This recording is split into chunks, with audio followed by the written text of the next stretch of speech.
I have the utmost respect for Pat Flynn and his work. However, whenever anybody starts with, I have the utmost respect for so-and-so, however, hey, it's Pat Flynn here, and Nate from Channel Makers called me out for something I did about a year ago. I follow his stuff. In fact, I watch most of his videos because he's got some golden nuggets. And I remember watching this video here titled, "I Get Worried When I See a Channel Do This." And he was sharing some examples of channels that were doing things that maybe they shouldn't have. And then all of a sudden, he says, "I got one more example for you from a guy named Pat Flynn." And I said, whoa, I'm getting called out right now. Well, let me play the segment of the video for you in full, and then I'm going to share my reaction to it and exactly what's going on here. This is actually Pat Flynn, and many of you may be very familiar with that channel already. Now, what he basically did was a live stream or a podcast on the channel once a day for 365 days. Now, each episode was about an hour long. Now, that is commendable in and of itself. I have the utmost respect for Pat Flynn and his work. However, from a YouTube standpoint, I want to show you what happened. You see, on the average stream while the podcasting was going on, we were seeing anywhere from about 1,000 to 2,000 views on any given video. But then I scroll up and I see after the podcasting daily ended, some more normal YouTube videos, and we start to see more like 7,000 or 50,000 views on any given video. Now, here's the thing with each of these channels. Their content is awesome.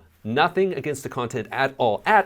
But from a YouTube standpoint, YouTube is not a podcasting platform. So much so that I have very, very rarely ever seen a channel start to podcast and have it be successful. Now, I know there are exceptions. So basically, I got called out. I was streaming on YouTube every day for 365 days, starting March 16th, 2020, all the way to March 15th, 2021. And so many great things happened as a result of that. But you know what? Nate is right.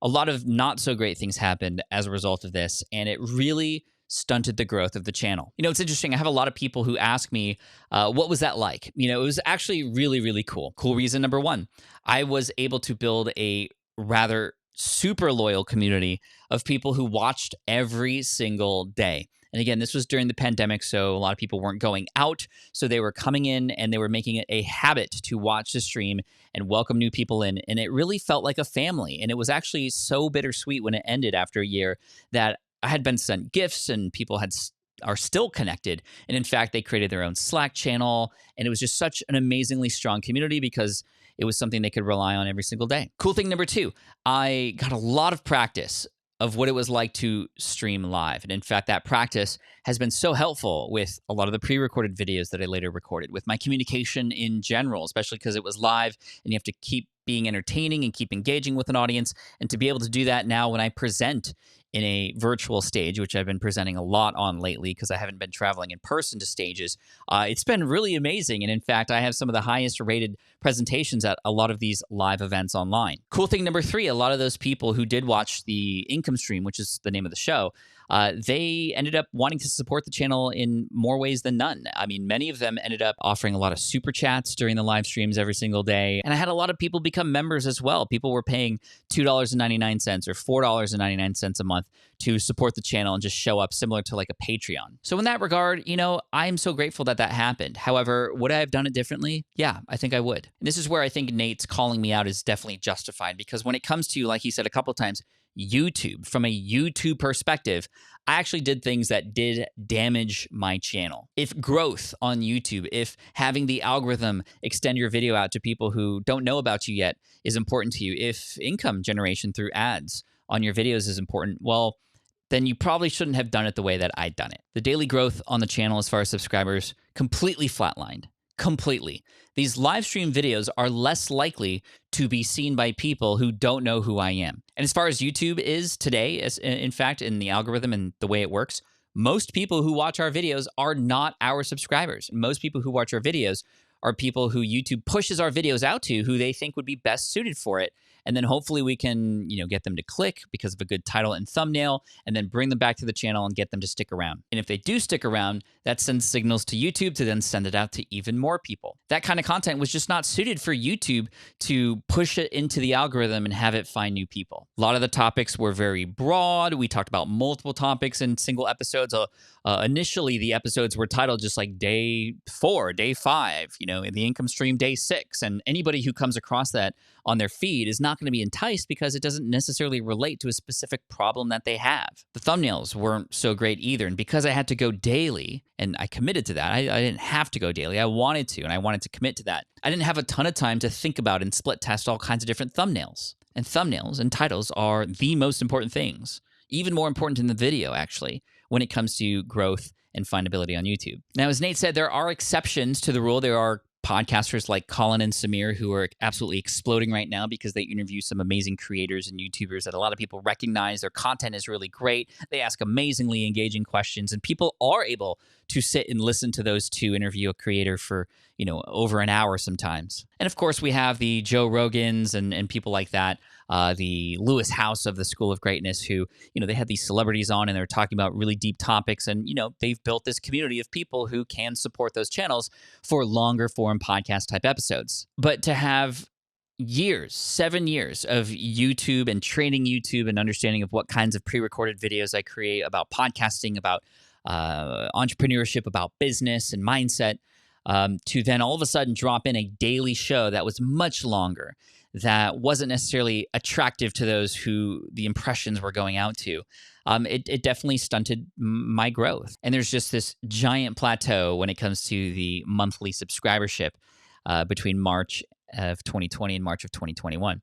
Now, the interesting thing about this is there are some videos, in fact, that did take off. There's a couple podcasting related ones, which is interesting because that is a topic that I've become known for on YouTube. And so when I created even a live stream about podcasting, it seemed to bump that up. And there are just a couple of the 365 videos that did take off in a manner that you could consider, viral or did hit a certain audience. And each one of those has a very specific topic for that very specific day. Something about business mindset, something about finding ideas, all those kinds of things. And in the rare occasion during that year that I did publish singular pre-recorded videos on top of the live streams that were coming out daily, every single one of them has had more views than the live streams. So what was going through my head, Pat? How could you see the numbers and yet continue to go daily, even though it was obvious that pre-recorded videos, as Nate has even pointed out, were just performing so much better? Well, part of that problem is, and maybe it's not a problem, but just I commit to something and I do it and I see it through and I follow it through, knowing that after a year, I could see the results and then pivot if I needed to. And yes, I definitely pivoted.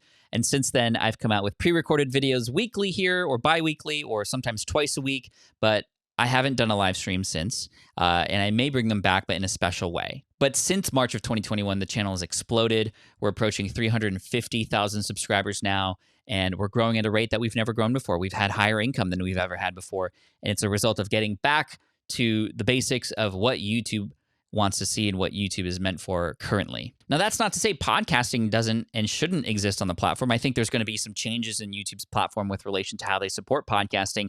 And this takes me to what I should have done. If I knew that I was going to be going daily, it kind of just sort of accidentally happened, if you will. I would have put that on a separate channel. And this is exactly what we just did. The Smart Passive Income podcast, which is my audio show on Spotify, Apple Podcasts, etc., that it's been around since 2010. We just started turning on the cameras to that particular show.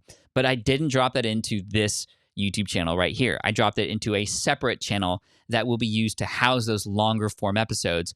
And it's just going to train YouTube and anybody there to know that that's where the videos go for those particular things.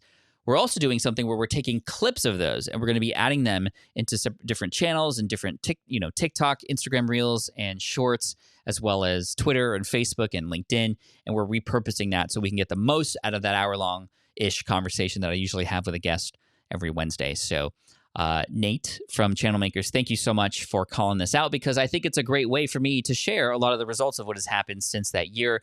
And now a year after that now, or just about a year after I stopped, seeing just much more explosive growth. In general, just be careful if you're going to be doing long form content on your pre-existing channel.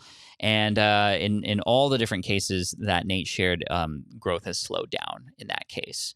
So I highly recommend you check out that video. I'll link to it in the description below, and definitely make sure to check out Channel Makers, and let's push him over 100K, because he definitely deserves it, and we can bring him that silver play button. More coming later. I have a lot of stuff. If you're a YouTube creator, a podcast creator, or even a writer, I have some stuff to help you grow and scale and help you create better content that can help you entertain and educate and inform your audience. Make sure you hit subscribe so you don't miss out on that. And again, thank you for watching this. And if you have something to call me out on, please do it, because I think we can all learn from it, just like Nate did. Thank you. Peace out, and I'll see you in the next one.